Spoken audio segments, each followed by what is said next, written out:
যেই দেশে ধর্ষকের পক্ষে উকিল পাওয়া যায় ওই দেশে পইরা লেখা জজ হয়ে কোনো লাভ নেই। মুসলমানদের দেশে নেতা হইয়া যদি আলেমদেরকে বন্দি করে রাখতে হয়, ওই দেশের রাজনীতি করে নেতা হইলে জনগণের জন্য কোনো ফায়দা নেই। ৯৫% মুসলমানের দেশে যদি মুসলমানদের কষ্টগুলাই তুলে ধরা না যায়, ওই দেশে নামি দামি সাংবাদিক হইয়াও কোনো লাভ নেই। বলি জাকাত না দিয়া সুদ খাইতে খাইতে দেশটারে করছো ছারখার। এখন সূর্যের তাপ গায়ে লাগে, তাই তোমাদের বৃষ্টির দরকার। আলেমদেরকে বন্দি করে আবার আলেমদের মাধ্যমে আল্লাহর কাছে বৃষ্টি কামনা করলা। বিষয়টা এমন হইল না যে কোনো এক ফল গাছের গোড়া কাটা ফালাইয়া সেই গাছ থেকেই আবার ফলের আশা করলা।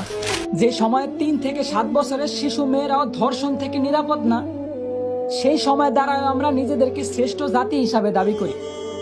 যে সময় ফ্রি মিক্সিং ভাবে পড়ালেখার কারণে বিভিন্ন জায়গায় শিক্ষক দ্বারা ছাত্রীরা ধর্ষিত হইতাছে, সেই সময় দ্বারা আমরা শিক্ষার মানদণ্ড নির্ণয় করি।